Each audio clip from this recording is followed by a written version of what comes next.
Hello बच्चों, कैसे हो? आई होप आप सभी बहुत ही अच्छे होंगे। चलिए आज हम स्टार्ट करते हैं। आपकी कक्षा 10 की सब्जेक्ट है मैथ, है ना। कक्षा 10 का सब्जेक्ट मैथ, इसका पहला चैप्टर संख्या पद्धति। पहले चैप्टर का क्या नाम है? संख्या पद्धति। हालांकि जैसे कि हमने सिलेबस के बारे में पूरा डिस्कस कर लिया है, आपने देखा होगा। नहीं देखा है तो चैनल को जाके चेक करना, वहाँ पर आपको मिल जाएगा कौन किस चैप्टर से कितने नंबर का आने वाला है आपके एग्ज़ाम में, वो सारा डिटेल वहाँ पर आपको मिल जाएगा। ठीक है, मैथ है आपका ये सब्जेक्ट। मैथ्स का चैप्टर फर्स्ट है। चैप्टर कौन सा है? फर्स्ट है। इसका नाम है संख्या पद्धति। संख्या पद्धति। ठीक है, तो सबसे पहले हमको इसमें पढ़ना होगा संख्या के बारे में। संख्याएं किस तरीके से क्लासिफाई हैं, वर्गीकृत कैसे हैं, उनके बारे में जानना है। और ये जो चैप्टर है बहुत ही इम्पोर्टेंट है। एग्ज़ाम में 101% यहाँ से क्वेश्चन आएगा ही आएगा। ठीक है, चलिए सबसे पहले हम जानते हैं संख्या। संख्या क्या होती है? जैसा कि हमने देखा है 1 2 3 4 5 6 7 8 इस टाइप के, है ना। ये सभी क्या है? संख्याएं हैं। 540, 220, इसको भी हम क्या कहेंगे? ये भी संख्या है। 520, 240, ये सभी क्या है? संख्याएं हैं। अंक क्या है? 5 2 0, ये सब क्या है? ये अलग अलग अगर कहा जाए तो ये क्या है? अंक हैं इसके। ठीक है, 2 4 0, ये सब क्या है? अलग अलग अगर इन्हें पढ़ा जाए तो ये क्या हो जाएंगे? इसके अंक हो जाएंगे। और पूरा जब मिला के बोलोगे 240 तो ये क्या हो गया? संख्या। तो संख्याओं को दो भागों में वर्गीकृत किया गया है। एक है आपका वास्तविक, पहला है आपका वास्तविक संख्या और दूसरा है काल्पनिक संख्या।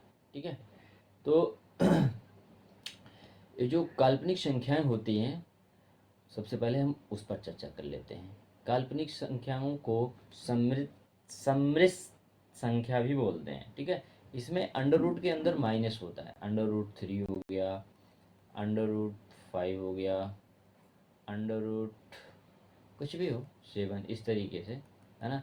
ये सारी संख्याएं कैसी हैं? एक काल्पनिक है, ये एग्जिस्ट नहीं करती हैं, है ना। ये सारी संख्याएं कैसी हैं? काल्पनिक हैं, ये एग्जिस्ट नहीं करती हैं।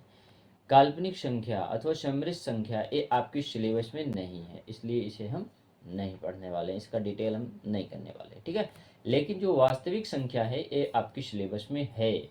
तो सबसे पहले हम समझ लेते हैं कि वास्तविक संख्याएं किस प्रकार से होती हैं।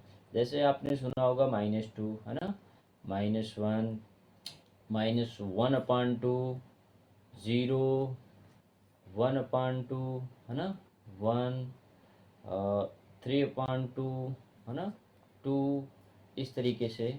या आपने सुना होगा 5.32 समथिंग, ऐसा कुछ, 5/2, ऐसा कुछ। ये सारी चीज़ें जो इधर मिलेंगी आपको और डिटेल, और इधर जो मिलेंगी, ये सभी संख्याएं कैसी हैं?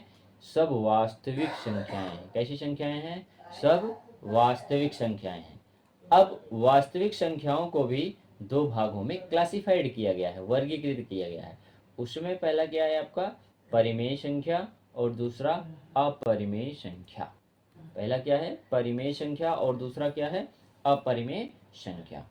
तो अपरिमेय संख्या के बारे में सबसे पहले हम समझ लेते हैं। अपरिमेय संख्याएं जो होती हैं वो p/q के रूप में नहीं लिखी जा सकती, नहीं लिखी जा सकती हैं। ठीक है, p/q के रूप में नहीं लिखी जा सकती। अच्छा, p/q क्या है? जैसे कि 5/2, 7/3, ये सारी चीज़ें कैसी हैं? p/q के रूप में लिखा गया है। तो इन्हीं को हम क्या कह रहे हैं? p/q के रूप में अपरिमेय संख्याएं नहीं लिखी जा सकती हैं। ओके, जबकि जो परिमेय संख्याएं हैं उन्हें आप p/q के रूप में लिख सकते हैं,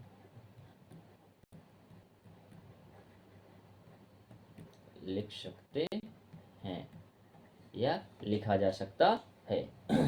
अगर एग्जाम्पल की बात करें तो -1 है ना। अब कहोगे इसमें अपॉन में है नहीं, हर किसी एक चीज़ का अपॉन 1 होता है, लिखा हो या ना लिखा हो। 5 लिखा हुआ है, इसका मतलब 5/1 है, ठीक है। तो इस तरीके से ये चीज़ें होती हैं।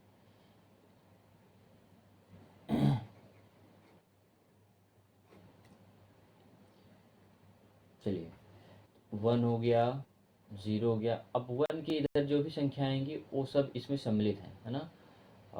1 हो गया, और आपका 3/2 हो गया, है ना। वो 2 हो गया, 5 हो गया, जो भी आएंगी इस तरीके से ये सारी संख्याएं किस में आ जाएंगी आपके ये सारी संख्याएं किस में आ जाएंगी, परिमेय संख्या के रूप में, ठीक है। अच्छा, तो अपरिमेय संख्या में एग्जाम्पल क्या बनेगा। अपरिमेय संख्या में एग्जाम्पल में बनेगा √2, √2, है ना। ये चीज़ें अपरिमेय संख्याएं कहलाएंगी। √2 हो गया, √3 हो गया, √5 हो जाएगा, यहाँ पर √5 हो जाएगा, पाई हो जाएगा, और भी जो आएंगे ये सभी, है ना, इस तरीके से। और इसमें अगर मैं कहूँ कि परिमेय संख्या में क्या 22/7 लिया जाएगा, तो आप कहोगे हाँ 22/7 हम लेंगे, किसमें, परिमेय संख्या में लेंगे। क्यों, क्योंकि ये P/Q के रूप में लिखा हुआ है। लेकिन पाई, ये जो पाई लिखा है ये P/Q के रूप में है नहीं, ये पाई के रूप में लिखा हुआ है, इसलिए इसको कैसा लोगे, अपरिमेय के रूप में, ठीक है। अपरिमेय संख्या के रूप में इसको लिया जाएगा। आई होप आप इस बात को समझ पा रहे होंगे, है ना। चलिए, यहाँ पर देखो कंफ्यूज होते हैं बच्चे एग्ज़ाम के टाइम में, कि प्रश्न आ जाता है पाई अपरिमेय संख्या है या परिमेय संख्या है ना। तो इसमें कंफ्यूज होने की बिल्कुल ज़रूरत नहीं है। आप यहाँ पर देखो जो चीज़ें अंडर रूट में है। अच्छा, एक चीज़ और, इस बात को बताने से पहले मैं आपको एक चीज़ और बताना चाहूँगा कि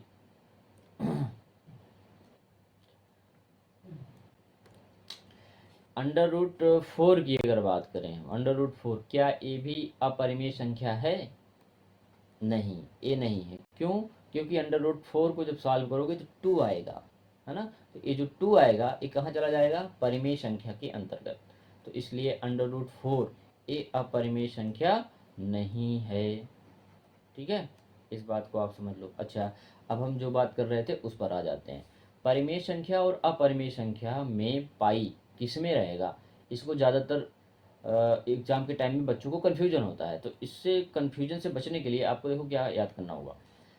जो इस स्थिति में, टेढ़ी स्थिति में, मतलब सीधा सीधा ना लिखा हो 3/2 -1 2 2 पॉइंट समथिंग, ऐसा कुछ ना लिखा हो, ऐसा लिखा हो, कुछ अलग सा बना हो, उसके साथ कोई अलग हरकत हुई हो, टेढ़ी मेढ़ी कोई चीज़ें हुई हैं। देखो पाई भी थोड़ी सी टेढ़ी मेढ़ी, ये सारी चीज़ें कैसी हैं, अगर इनको मैं विकलांग कहूँ, क्योंकि इनके साथ कुछ ना कुछ एक्स्ट्रा लगा हुआ है, अंक अंक के साथ कुछ बैसाखी टाइप का लगा हुआ है। देखो √, एक बैसाखी समझो इसको, √3 के रूट भी बैसाखी समझो, पाई को देखो इसमें ऑलरेडी रूट निकला हुआ है, तो ये भी बैसाखी ही समझो। तो ये इस तरीके से जो टेढ़े मेढ़े हैं ये सब किस में आ जाएंगे, अपरिमेय संख्या में आ जाएंगे। और जो पूर्ण रूप से बिना बैसाखी के जो नंबर्स लिखे हुए हैं वो किस में आ जाएंगे, परिमेय संख्या में आएंगे, ठीक है। आई होप आपको अब याद रहेगा, है ना।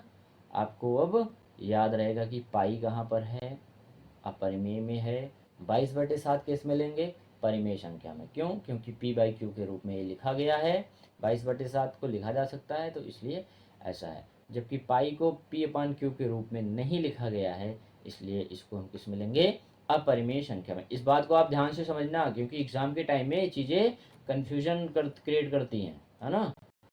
चलो, अब हम आगे बढ़ते हैं।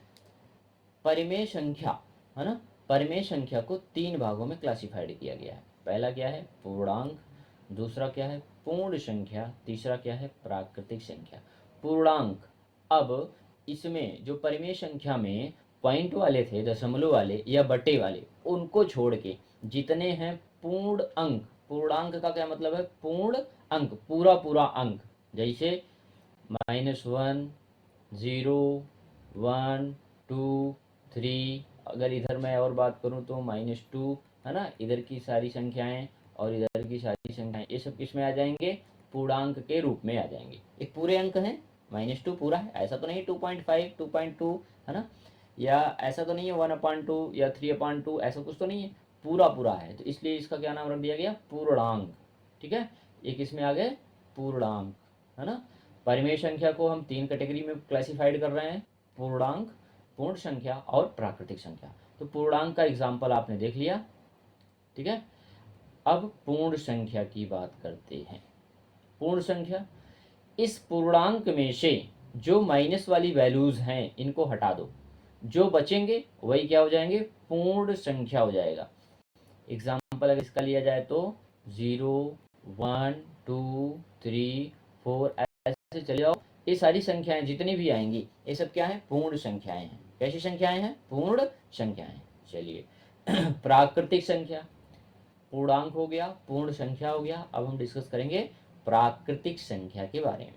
प्राकृतिक संख्या को हम ऐसे समझेंगे जैसे कि पूर्ण संख्या जो है उसमें से अब हम जीरो को हटाएंगे, जीरो हटाने के बाद जो भी संख्याएं बच रही हैं उसको हम क्या बना देंगे, प्राकृतिक संख्या कह देंगे या बना देंगे, है ना।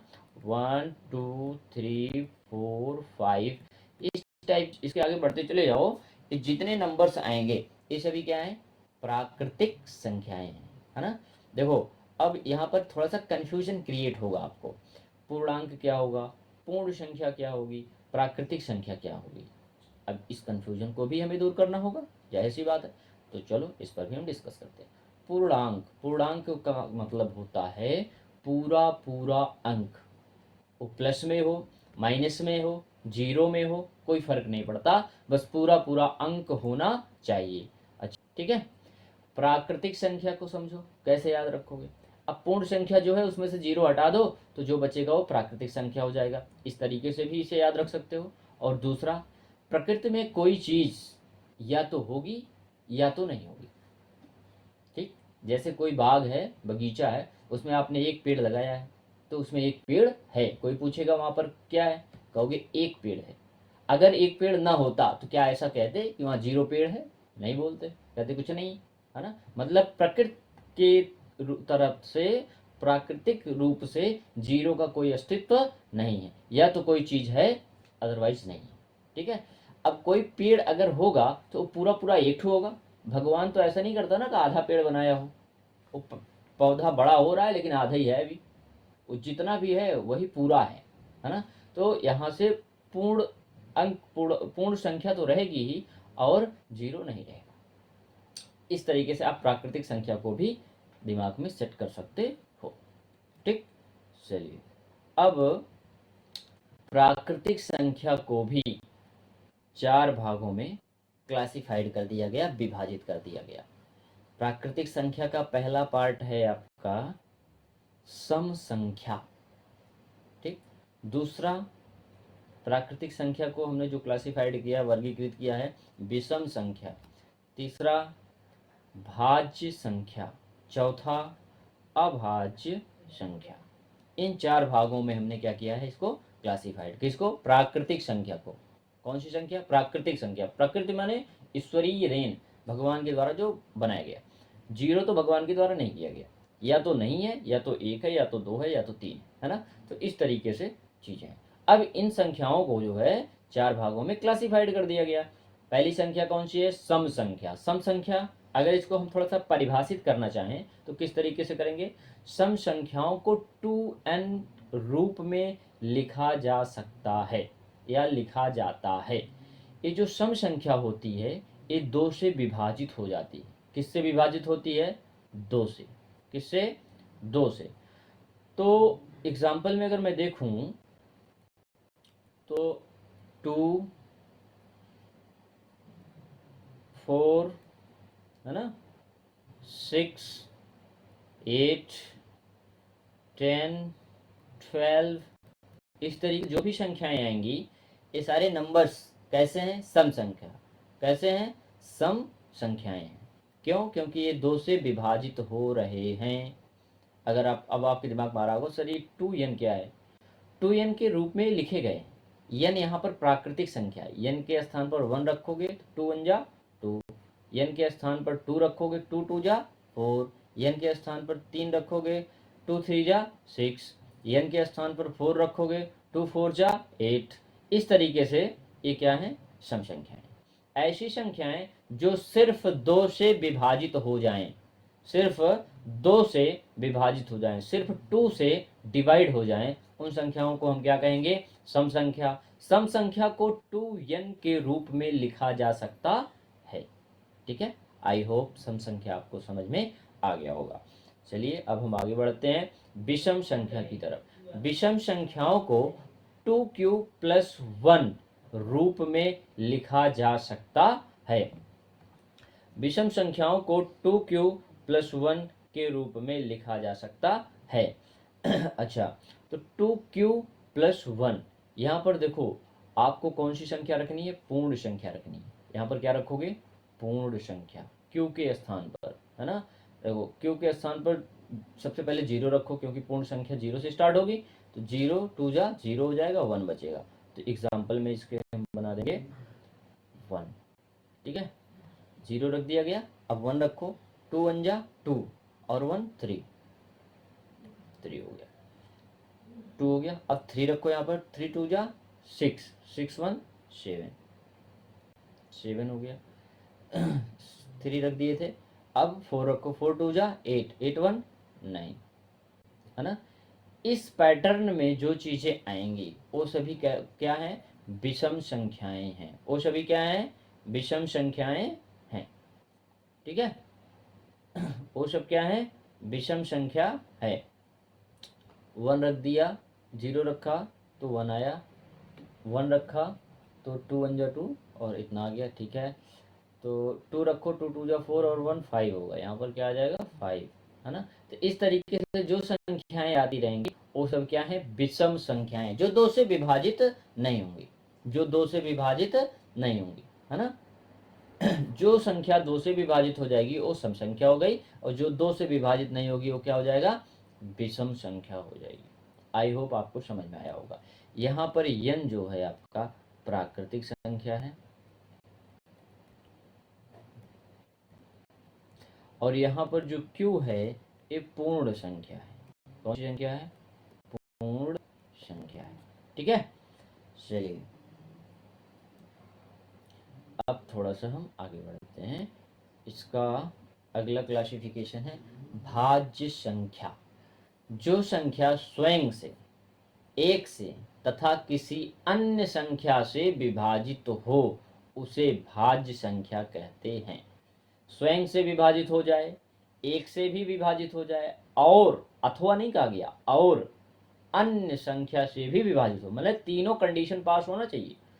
स्वयं से भी हो, 1 से भी हो, और किसी दूसरे से भी हो। ये तीनों बातें अगर लागू हो रही हैं तो उसको क्या कहोगे, भाज्य संख्या। जैसे अगर मैं 1 की बात करूं, 1 की बात करूं तो 1 स्वयं से विभाजित हो गया, ठीक है। 1 से विभाजित हो गया, ठीक है। किसी और से विभाजित हो रहा है, नहीं हो रहा, तो 1 नहीं लेंगे। ठीक, 2 की बात करो, 2 स्वयं से विभाजित होगा, हाँ हो जाएगा। 1 से विभाजित हो जाएगा, हाँ हो जाएगा। किसी और संख्या, कोई और ऐसी संख्या लाओ जिससे 2 विभाजित हो जाए, इसमें भाग दे दूं, कोई ऐसी संख्या बताओ जिससे विभाजित होकर पूर्ण संख्या आ जाए। है कोई संख्या, नहीं है, तो इसको भी नहीं लेने वाले। 3 को ले लो, 3 देखो स्वयं से विभाजित हो जाएगा, 1 से भी विभाजित हो जाएगा, है ना, मतलब डिवाइड हो जाएगा। 3 के अलावा कोई और ऐसा नंबर जो इसे विभाजित कर दे, जिसमें मैं इसमें भाग दूं ताकि ये कट जाए और पूर्णांक आ जाए, ऐसा कोई है, नहीं है, तो ये भी नहीं लेंगे। अच्छा, अगला नंबर कौन सा है, 4। 4 स्वयं से विभाजित हो जाएगा, हाँ 4 से काट दोगे तो 4 एकम 4, 1 आएगा जो कि पूर्ण संख्या है। 1 से विभाजित होगा, बिल्कुल 1 से होगा, 1 चौके 4, 4 आएगा तो पूर्ण संख्या के रूप में। कोई अन्य संख्या सोचो जो कि 4 को डिवाइड कर दे। हाँ, एक संख्या है जिसका नाम है 2। 2 1 जा 2, 2 2 जा 4, तो कितना आया 2, है ना। इसका मतलब 4 जो है एक और खुद के अलावा 2 से भी डिवाइड हो रहा है, और पूर्णांक के रूप में डिवाइड हो रहा है। डिवाइड होने के बाद पूर्णांक प्राप्त हो रहा है। इसका मतलब 4 जो है भाज्य संख्या है। 4 क्या है, भाज्य संख्या। अगर 5 की बात करें तो 5 खुद से हो जाएगा, 1 से हो जाएगा, लेकिन कोई और नंबर नहीं है जिससे 5 विभाजित हो जाए, नहीं लेंगे। 6 खुद से होगा, 1 से होगा, और 2 से भी हो जाएगा, है ना, और 3 से भी हो जाएगा, दोनों से हो रहे हैं, है ना। तो इसका मतलब 6 को हम ले लेंगे। तीनों कंडीशन जिसमें अप्लाई होगा उसी को हम भाज्य संख्या में लेंगे। ठीक है। अच्छा 7 को लीजिए, 7 खुद से डिवाइड कर देगा खुद को, 1 से भी डिवाइड हो जाएगा, लेकिन कोई और ऐसा नंबर जो 7 को डिवाइड कर दे और डिवीजन के बाद पूर्णांक प्राप्त हो, है ना, ऐसा नहीं है ही नहीं कोई संख्या, तो नहीं लेंगे। 8 को, 8 खुद से भी हो जाएगा, 1 से भी हो जाएगा, 2 से भी डिवाइड होगा, 4 से भी डिवाइड होगा, है ना।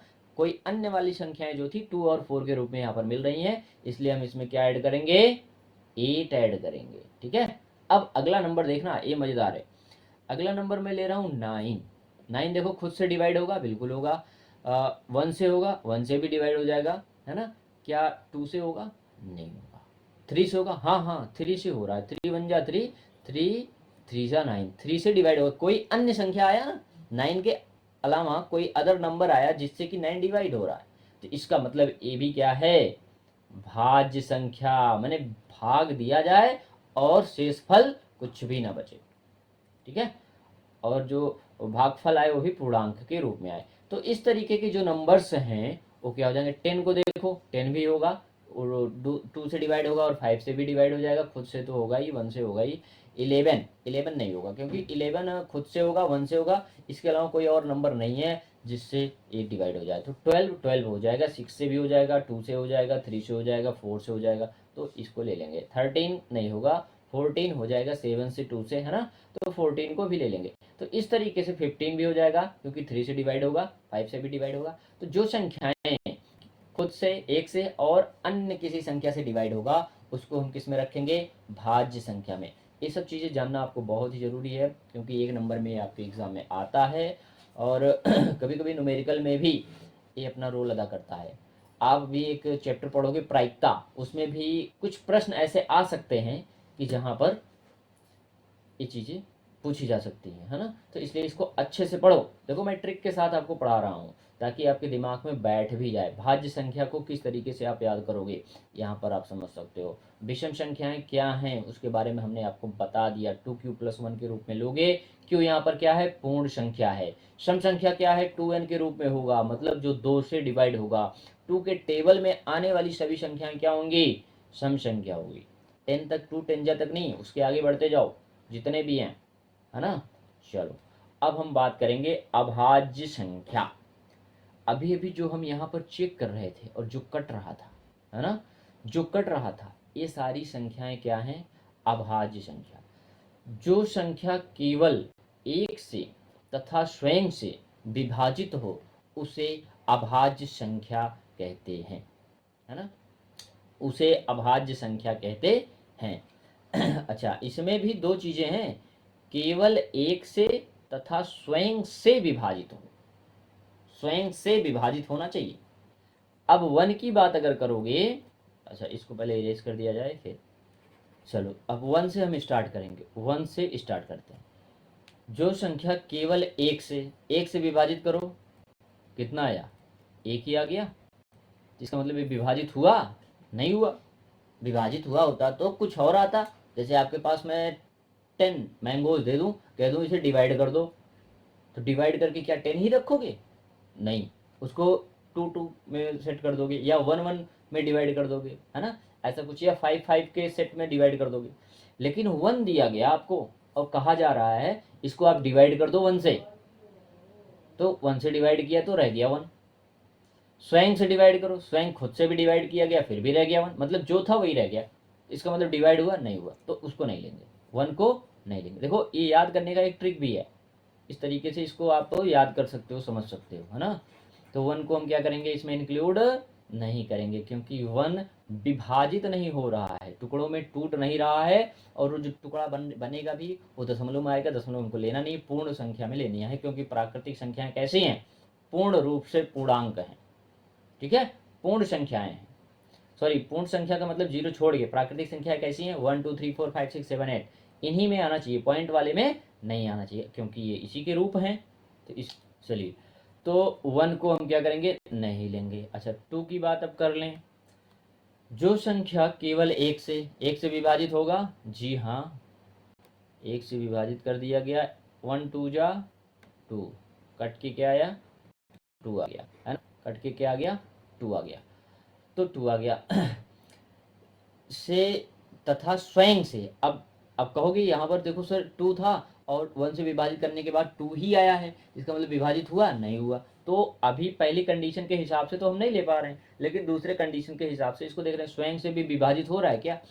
2 को 2 से विभाजित करो, 2 1 जा 2, कट गया, हाँ कट गया, क्योंकि 2 खुद से विभाजित होके 1 बन गया। क्या बन गया, 1। तो इसलिए हम इसको ले लेंगे, इसलिए हम इसको ले लेंगे किसमें, अभाज्य संख्या में। किसमें, अभाज्य संख्या में। ठीक है, अगला नंबर आता है आपका 3। 3 को चेक करते हैं भाई। 1 से डिवाइड होगा, हो जाएगा, ठीक है।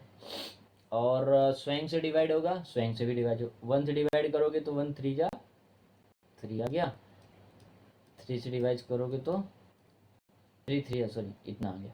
तो कहीं ना कहीं देखो 1 से डिवाइड किया तो आंसर कितना आया, 3 आया।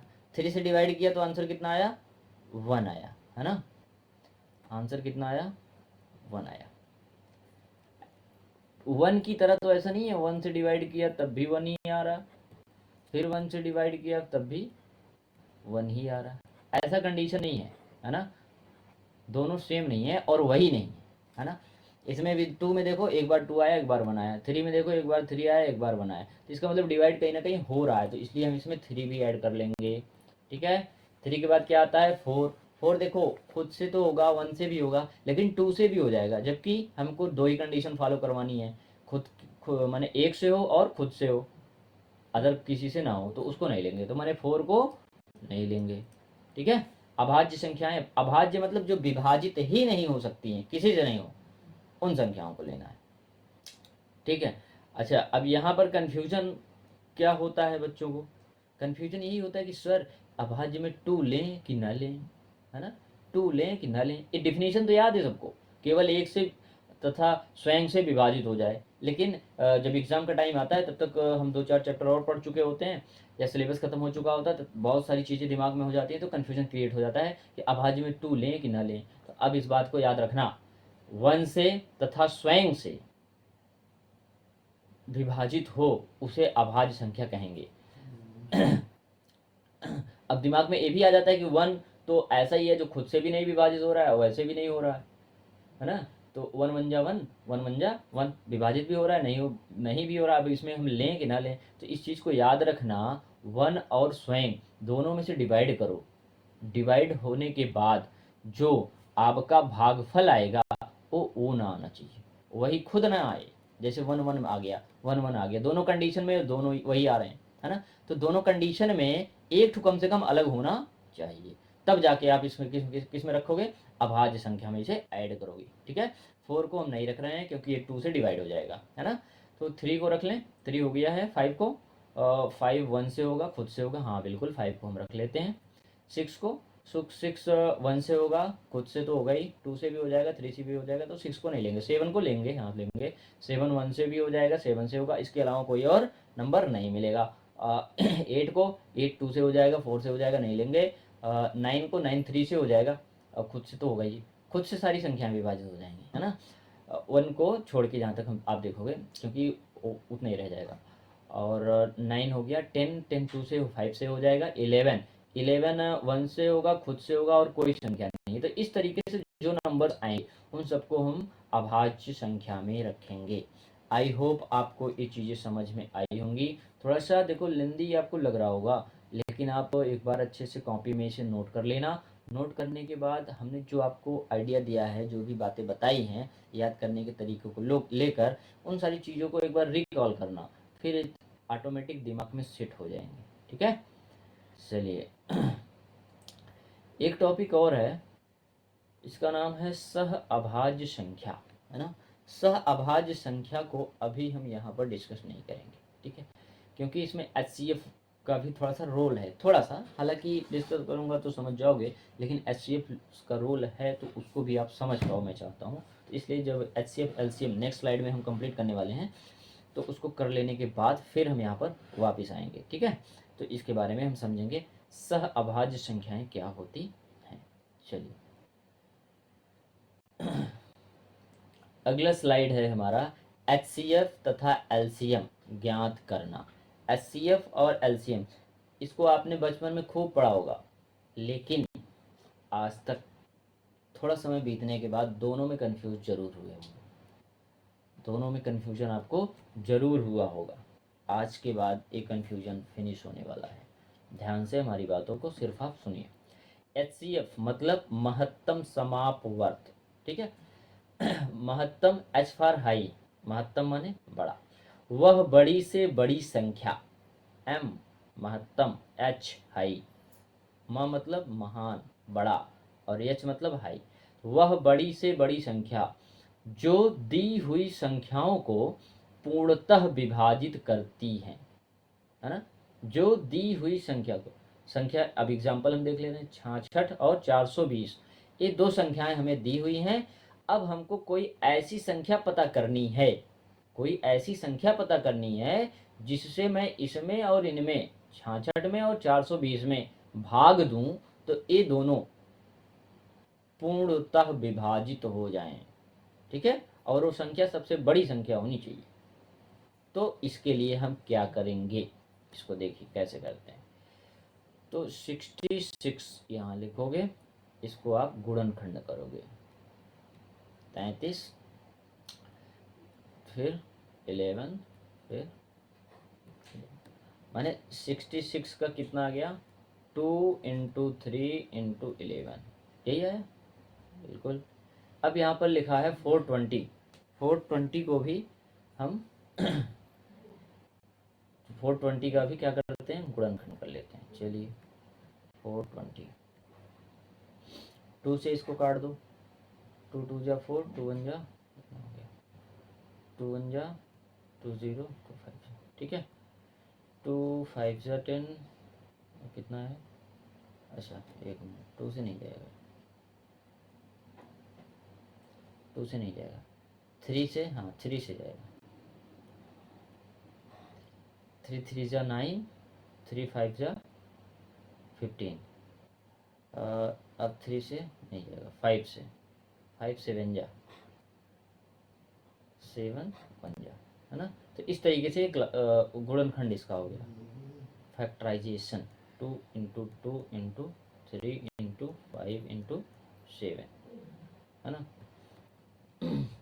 अब इन दोनों के गुणनखंड से हमको ओ नंबर्स लेने हैं जो दोनों में मिलेंगे, जो दोनों में मिलेंगे। यहाँ पर देखो 2 मिल रहा है, बिल्कुल इसको हम ले लेंगे। क्या निकाल रहे हैं हम, हाईएस्ट कॉमन फैक्टर, ठीक है, HCF। तो HCF इसका क्या होगा, जो दोनों में मिल जाए, 2 और कुछ मिल रहा है, 3 भी मिल जाएगा, हाँ 3, और कुछ है जो मिलेगा, नहीं मिलेगा। तो 2 इंटू 3 कितना आ गया, 6। ये जो 6 है यही एक ऐसी सबसे बड़ी संख्या है जो कि 66 को भी और 420 को भी पूर्णतः विभाजित कर देगा। इससे बड़ी कोई ऐसी संख्या नहीं है जो इन दोनों को पूर्णतः विभाजित कर सके। आप चेक करके देख सकते हो। अब आप कहोगे सर 11 से तो हो जाएगा, ये वाला हो जाएगा, लेकिन ये नहीं होगा, ठीक है। कहोगे 7 से तो ए हो जाएगा, 7 से ए हो जाएगा, लेकिन इधर वाला नहीं होगा। लेकिन 6 एक ऐसा नंबर है जो ए भी, इसको भी पूर्णतः डिवाइड कर देगा और इसको भी पूर्णतः डिवाइड कर देगा। मतलब वह बड़ी से बड़ी संख्या हमें फाइंड करनी है, ज्ञात करना है, जो दोनों दिए गए संख्याओं को पूर्णतः विभाजित कर दे, उसको हम क्या कहेंगे, HCF, ठीक। अब हम बात करेंगे LCM क्या होता है। वह छोटी से छोटी संख्या जो L फॉर लो, लो माने छोटा, लघुत्तम, लघु मतलब छोटा, वह छोटी से छोटी संख्या जो दोनों संख्याओं से पूर्णतः विभाजित हो जाए। संख्याओं से, संख्याओं को, ये अंतर है इन दोनों में, है ना। यहाँ पर वो बड़ा सा बड़ा नंबर चाहिए जो नंबर इन दोनों संख्याओं को पूर्णतः विभाजित कर दे, जबकि एलसीएम में वह छोटी से छोटी संख्या चाहिए जो दोनों संख्याओं से पूर्णतः विभाजित हो जाए। मतलब चलिए इसको करते हैं फिर आपको दिखाते हैं। 66 को आप फैक्टराइज करोगे तो आएगा 2 इंटू 3 इंटू 11। 420 को आप फैक्टराइज करोगे माने गुणनखंड करोगे तो 2 इंटू 2 इंटू 3 इंटू 5 इंटू 7, जैसा कि इधर है ना। तो देखो इसमें 2 मिल रहा है, एलसीएम हमको लेना है तो 2 ले लो। 3 मिल रहा है, एक तो 3 भी ले लो। बच क्या गया, 2 बच गया तो 2 भी लो। 11 बच गया, 11 भी लो। 5 बच गया, 5 भी ले लो। 7 बचा, 7 भी ले लो। ठीक है, जो जो नंबर्स बच गए उन्हें भी लेना है। जो जो नंबर्स बच गए उन्हें भी आपको लेना ही है। तो देखिए क्या हो जाएगा, 2 तिहाई 6, 6 दूनी 12। तो ऐसा करते हैं 2 तिहाई 6, 7 पचे 35, 7 पचे 35, 35 दूना 70, और 70 70 70 माने 7 और 0, तो 7 त्रिक 21, 7 त्रिक 21, 21 0, इतनी चीज़ें हो गई हैं। और 2 बच रहा है, 2 से गुणा कराना है, और किससे, 11 से, 11 से भी गुणा कराना है। तो पहले 2 से करा दो, 0 2 कम 2 दूनी 4, फिर 11 से करा दो, 11 शून्य शून्य, 11 दूनी 22 की 2 हासिल, 2 11 चौक 44 45 46, 4620। एलसीएम कितना है भाई, एलसीएम आया 4620। अच्छा, अब फिर से हम परिभाषा की तरफ जाएंगे। वह छोटी से छोटी संख्या जो दोनों संख्याओं से, यही एक सबसे छोटी संख्या है जिसको ये दोनों संख्याएं, ये वाली संख्याएं, ये वाली संख्याएं पूर्ण रूप से विभाजित कर देंगे। मतलब ये चीज 4620 में अगर आप 66 से भाग दोगे तो पूर्ण रूप से विभाजित हो जाएगा, और 4620 में अगर आप 420 से भाग दोगे तो पूर्ण रूप से ये कट के विभाजित हो जाएगा। यहाँ पर क्या था, यहाँ पर ये था कि ये जो संख्या प्राप्त हुई है हमको, इसको वह बड़ी से बड़ी संख्या जो दी हुई संख्याओं को पूर्णतः, ये जो संख्याएं दी गई हैं ये विभाजित करेंगी, ये विभाजित होंगी, ये विभाजित होंगी किससे, ये जो प्राप्त हुआ है, ये जो प्राप्त हुआ है इससे। और यहाँ पर क्या हुआ, जो प्राप्त हुआ है, जो प्राप्त हुआ है वो विभाजित हो रही हैं किनसे, जो जिनका हमने निकाला है एलसीएम, जो दो संख्याएं हमारे पास हैं उनसे। देखो है ना, तो ये दोनों में अंतर है। आई होप अब आपको हमेशा याद रहेगा। यहाँ पर इन दोनों में इतना ही अंतर है, संख्याओं को विभाजित कर दे, जो संख्या एग्जाम्पल में दिया हुआ है उसको विभाजित कर दे, वह बड़ी से बड़ी संख्या, एच फॉर हाईएस्ट, या म से महत्तम माने बड़ी संख्या, एल से छोटी संख्या, वह छोटी से छोटी संख्या जो इन दोनों संख्याओं से विभाजित हो जाए, है ना। तो आई होप एलसीएम और एचसीएफ आपको अच्छे से समझ में आ गया होगा। चलिए अब हम नेक्स्ट स्लाइड पर चलते हैं अगले टॉपिक की तरफ। अच्छा, एलसीएम तथा एचसीएफ में क्या संबंध है। एक फार्मूला है, कोई दो संख्याएं दी हुई हैं और आपसे कहा जा रहा है कि इनका एलसीएम इतना है, एचसीएफ इतना है, और पहली संख्या ये है, दूसरी संख्या ये है, तो इनमें संबंध कुछ बताइए हमको, है ना। या तो ऐसा दे दिया गया, पहली संख्या दे दी गई, दूसरी संख्या दे दी गई, और इन दोनों का एचसीएफ दे दिया गया, आपसे एलसीएम पूछा गया। क्या पूछा गया, एलसीएम। तो कैसे निकालोगे, तो हमारे पास एक सूत्र है, पहली संख्या गुणे दूसरी संख्या बराबर महत्तम समापवर्त गुणे लघुत्तम समापवर्तक। ठीक है, ये हमारे पास एक सूत्र है। इसको आप ऐसे भी करके लिख सकते हो, दो संख्याओं का गुणनफल, गुणनफल, दो संख्याओं का गुणनफल बराबर होगा उन दोनों संख्याओं के महत्तम समापवर्त तथा लघुत्तम समापवर्त के गुणे के। ठीक, चलिए इस बात को हम एग्जाम्पल से समझते हैं। पहली संख्या है 66, पहली संख्या क्या है 66, दूसरी संख्या है 420 माने 420, और इन दोनों का एचसीएफ क्या है 6 है। हमको फाइंड क्या करना है, एलसीएम ज्ञात करना है। तो कैसे करेंगे, पहली संख्या गुणे दूसरी संख्या इक्वल टू मासा गुणे लासा। ठीक है, इस तरीके से हम इसे फाइंड करने वाले। अच्छा, पहली संख्या क्या है, 66, गुणे लगा दो। दूसरी संख्या क्या है, 420, 420 हो गया, पहली संख्या हो गई, दूसरी संख्या हो गई, बराबर है तो बराबर कर दो। अच्छा मासा दिया मतलब महत्तम समापवर्त, हाईएस्ट कॉमन फैक्टर है ना। एचसीएफ कितना है, 6 है, एचसीएफ क्या है, 6 कर लो। एलसीएम माने लघुत्तम समापवर्त हमको ज्ञात करना है, लासा ज्ञात करना है। ठीक है, अब देखो यहाँ पर 6 मल्टीप्लाई कर रहा है, इधर आके क्या करेगा, डिवाइड करेगा। तो 66 मल्टीप्लाई 420, इस 6 को इधर कर लो तो 6 यहाँ गया, यहाँ क्या बचा, लासा। ठीक है, इसको काट दो, 6 एकम 6, 6 11 में, है ना। तो लासा बराबर कितना है, 11 गुणे 420। नीचे 1 है तो 1 को लिखते नहीं थे, 11 शून्यम शून्य, 11 दुआएं 22, 22 को 2 हासिल 2, 11 चौक 44, 45 46। ठीक है, 4620 इसका लासा हो जाएगा। मासा ऑलरेडी दिया हुआ था कि 6 होगा। अच्छा, अब हम थोड़ा सा बैक करके आपको दिखाते हैं, क्या लासा इतना ही आया था इन दोनों संख्याओं का, 66 और 420 का लासा 4620 ही था। देखो देखिए लासा है ना 4620 था, और मासा हाईएस्ट कॉमन फैक्टर ये 6 था। ठीक है, हालांकि ये प्रश्न में दिया है तो इसको फाइंड करना था, फाइंड हो गया। तो दो संख्याएं जब हमारे पास हों और उन दोनों के बीच में संबंध की बात हो तो यही हम बताएंगे, पहली संख्या गुणे दूसरी संख्या बराबर महत्तम समापवर्त गुणे लघुत्तम समापवर्त। चलिए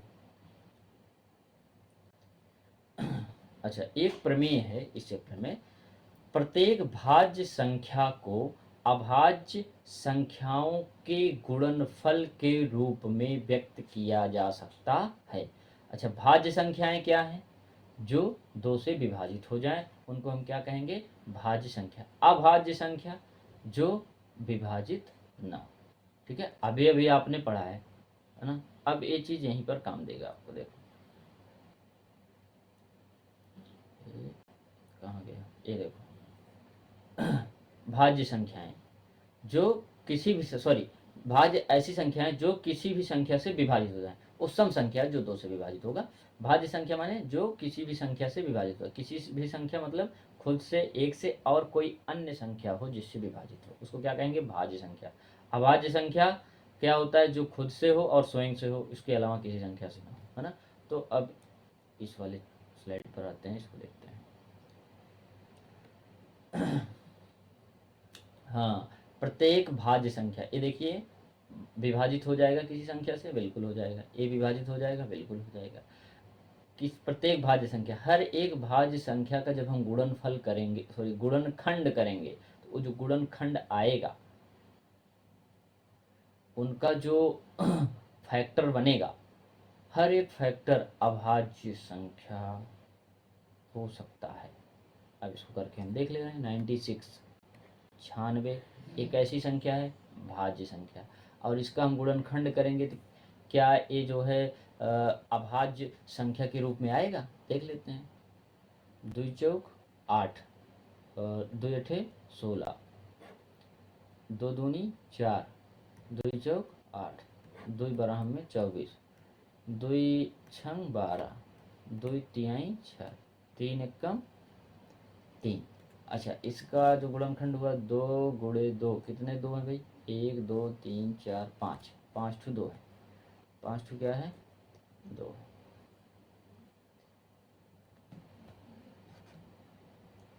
5 ठू 2 है, 3 4 5 2 हो गए, और 1 ठू 3 है, ये हो गया, है ना। अब 2 ये भी क्या है, अभाज्य संख्या है। 2 क्या है, अभाज्य संख्या। 3 क्या है, अभाज्य संख्या है। ये खुद से कटेगा अथवा 1 से कटेगा, इसके अलावा किसी और संख्या से नहीं कट सकता। तो अभाज्य संख्या हो गई, है ना। तो अभाज्य संख्याओं में इनको खंडित किया जा सकता है, ठीक है। चलिए अब अगला है 420। 420 पर थोड़ा सा हम डिस्कस कर लेते हैं। आपकी एनसीईआरटी बुक में बहुत सारे एग्जांपल्स दिए हुए हैं, आप वहाँ से भी देख सकते हो। तो दो दूनी 4, दो एकम 2 शून्य, दो एकम 2, दो पंचे 10। 2 से नहीं कटेगा, ये कटेगा आपका 3 त्रिका 9, हाँ 3 से, 3 तिहाई 9, 3 पचे 15, 5 सते 35, 7 एकम 7।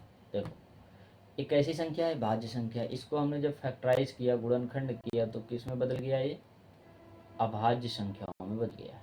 देख रहे हो ना, 2, 2, 3, 5, 7, ये सब कैसी संख्याएं, अभाज्य संख्याएं, है ना। तो ये एक प्रमेय था जिसको आपको जानना बहुत ही जरूरी था, ठीक है। अच्छा, अभाज्य गुणनखंड विधि द्वारा 96 और 404 का HCF तथा LCM ज्ञात कीजिए। चलिए देखिए, अभाज्य गुणनखंड विधि द्वारा, तो अभाज्य माने इनका, इन दोनों का गुणनखंड करो और वो अभाज्य के रूप में हो, फिर इनका HCF निकालिए और LCM निकालिए। वैसे भी हम देख रहे हैं कि अगर हम इसका गुणनखंड करेंगे तो एक किस में जा रहा है, अभाज्य में।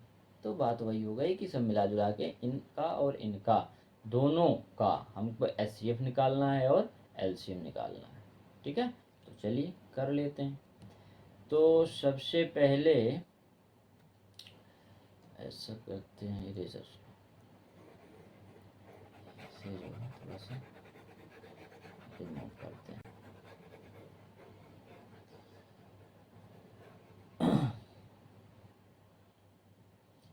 तो इनका हम, अच्छा यहाँ पर फैक्टर तो हमने कर ही दिया, गुणनखंड कर ही दिया, तो डायरेक्ट हम HCF लिखते हैं, है ना।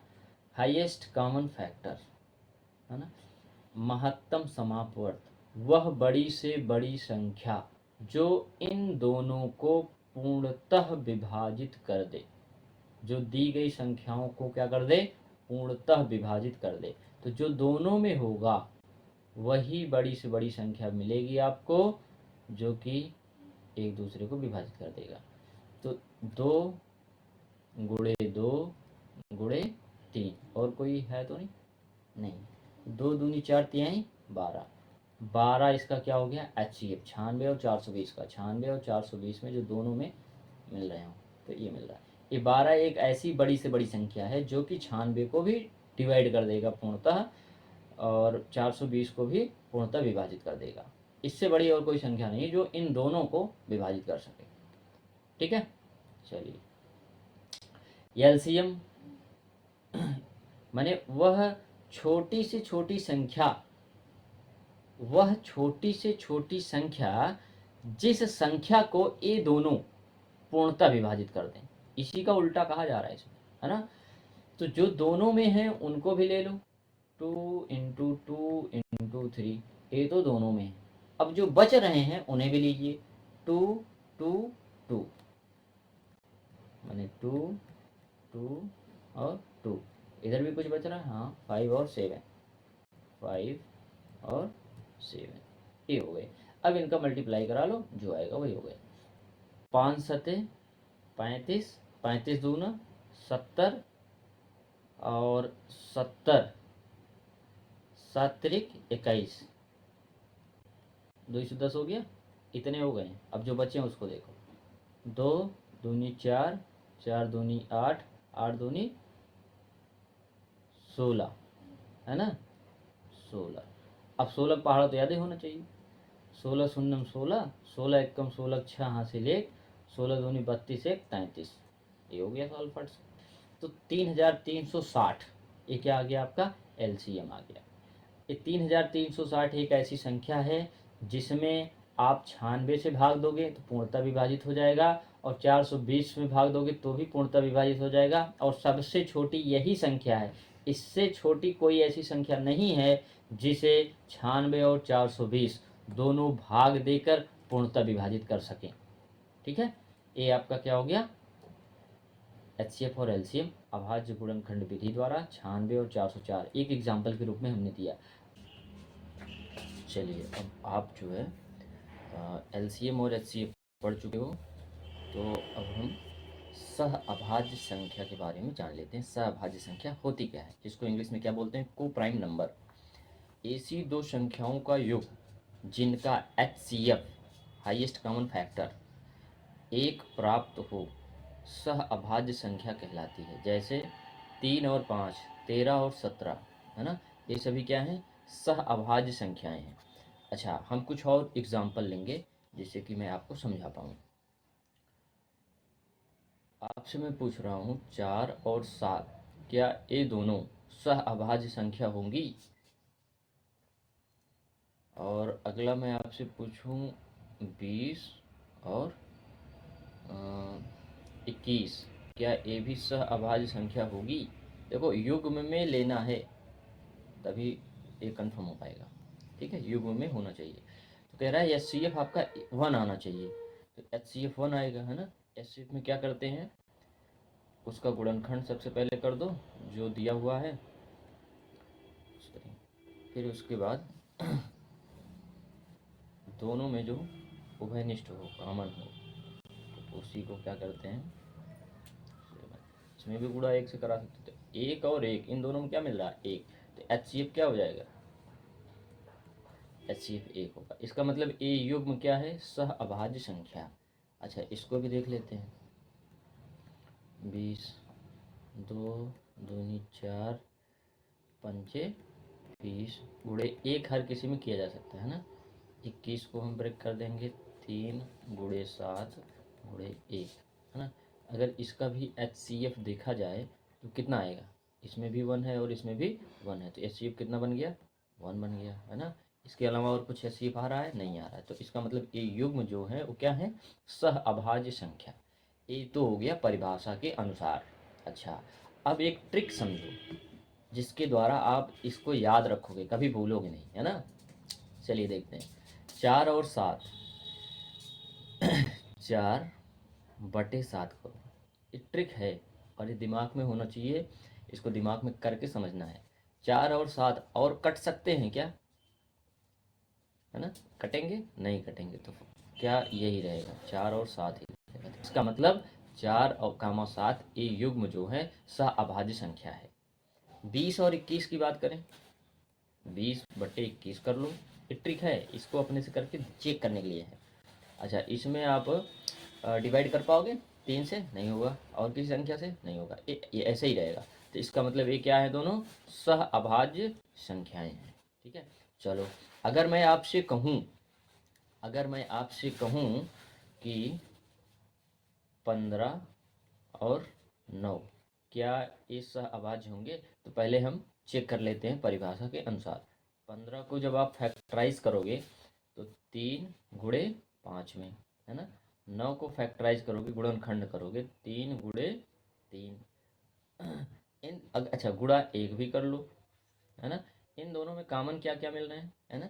एचसीएफ निकाल के देख, एचसीएफ 3 हो जाएगा और गुणे 1 में 3 1 कम 3, तो एचसीएफ इसका 1 नहीं आ रहा, कितना आ रहा है, 3 आ रहा है। तो इसका मतलब परिभाषा के अनुसार भी यह सह अभाज्य संख्या नहीं है, अभाज्य संख्या नहीं है। अच्छा, अब हम अपने इस ट्रिक से चेक कर लेते हैं क्या ये सह अभाज्य संख्या है कि नहीं, 15 और 9। तो चलिए, किसी को भी ऊपर लिखो, किसी को भी नीचे, कोई दिक्कत नहीं है। 15/9, 3 तिहाई 9, 3 पचे 15, तो 5/3 आ गया। तो मतलब ये संख्या नहीं रही, कट के छोटी हो गई, 5/3 हो गया, और कटेगा नहीं, कटेगा। तो ये जो है 15 और 9 ये सहअभाज्य नहीं है।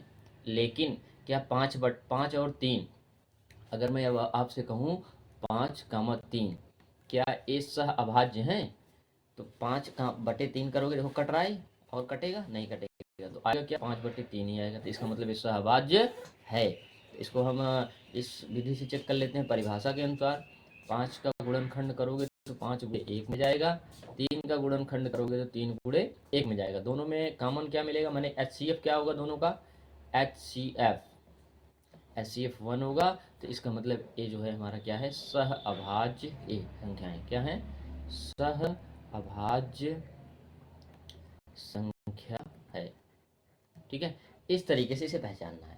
अब HCF और LCM निकालना हमने आपको सिखा दिया है, तो उस हिसाब से HCF LCM निकाल के भी चेक कर सकते हो और इस ट्रिक से भी चेक कर सकते हो। ट्रिक तो आपको आसान पड़ेगा, फटाफट कंफर्म कर दोगे, है ना। कटना नहीं चाहिए, और नंबर्स कटने नहीं चाहिए। अगर कट गए, कट के कुछ और आ गया, तो इसका मतलब वो सहभाज्य नहीं। अब आप इन स्लाइड्स में जो भी, इस वीडियो में जो कुछ भी आपने पढ़ा है, ये आप पहले चैप्टर का इंट्रोडक्शन, है ना, परिचय देखा है। और एक टॉपिक छोटा सा और है जो कि आपको उसमें रहेगा प्रूव करने के लिए। √2 लिखा है, √3 लिखा है, इस तरीके से इसे आप प्रूव करिए कि ये अपरिमेय, हालांकि अपरिमेय संख्या है, लेकिन आपको बताना है कि ये अपरिमेय संख्या, अपरिमेय संख्या है, सिद्ध कीजिए, सिद्ध कीजिए। इसको हम नेक्स्ट वीडियो में आपको सिखाएंगे, और बहुत ही आसान तरीके से, फुल लॉजिक के साथ। ठीक है।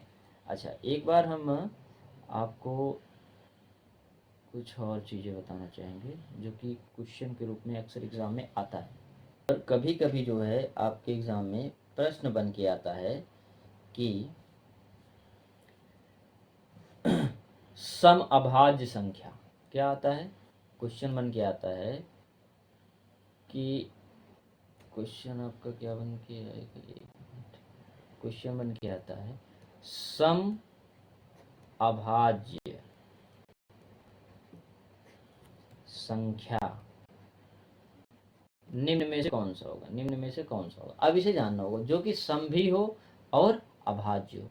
सम क्या होता है, सबसे पहले हमको ये रिकॉल करना होगा। सम वो संख्याएं हैं जो 2 से पूर्णतः विभाजित होता है या 2n के रूप में मिले। 2, 4, 6, 8 ये सब क्या है, सम संख्या होंगे। अब अभाज्य संख्या कोई ऐसी चाहिए जो कि इसी में से मैच कर रहा हो। अभाज्य में आ जाओ भाई, अभाज्य, अभाज्य में देखो 2 है जो कि केवल खुद से और 1 से डिवाइड होगा, तो 2, तो दोनों कंडीशन को फॉलो करने वाला कौन सा नंबर है, 2 है। कौन सा है, 2 है। और सिर्फ इकलौता यही एक ऐसा नंबर है जो कि सम अभाज्य संख्या है, जो कि सम अभाज्य संख्या है। इसके अलावा और कोई संख्या ऐसी नहीं है जो सम भी हो और अभाज्य भी। ठीक है। एक प्रश्न और है आपका, सबसे छोटी अभाज्य संख्या, सबसे छोटी अभाज्य संख्या कौन सी है। अभाज्य संख्या में चले जाओ, अभाज्य संख्या में सबसे छोटा कौन सा, 2। इसका भी आंसर क्या है, 2, और इसका भी 2। अब इस बात को ध्यान रखना, एग्जाम के दृष्टिकोण से बहुत ही इंपॉर्टेंट है ना। तो आई होप आपको ये वीडियो बहुत ही पसंद आया होगा। कैसा लगा आप हमें कमेंट बॉक्स में कमेंट करके बताना दोस्तों। और एक चीज़ मैं आपसे और कहना चाहूँगा, वीडियो को, चैनल को सब्सक्राइब भी कर लेना, है ना। आपको आगे मैथ्स में, साइंस में, इन सब विषयों में मैं ऐसा ऐसा ट्रिक सिखाने वाला हूँ जहाँ आप भूलोगे, उसके लिए ट्रिक है। वीडियो आपको अच्छा ज़रूर लगा होगा, और अगर लगा है तो उसको लाइक भी कर दो, है ना। अपने फ्रेंड सर्कल में शेयर भी कर देना, ताकि वो भी बच्चे पढ़ पाएँ और अच्छा नंबर गेन कर पाएँ। अभी तक आप HCF LCM को लेकर, संख्याओं को लेकर, सम संख्या, भाज्य संख्या, है ना, विषम संख्या, इन सब को लेकर थोड़ा सा कन्फ्यूजन जो दिमाग में रहा होगा, आई होप अब दूर हो चुका होगा। ठीक है। चलिए, इन्हीं सब चीज़ों के साथ इस वीडियो को मैं क्लोज करता हूँ। फिर हम मिलते हैं नेक्स्ट क्लास में, नेक्स्ट वीडियो में।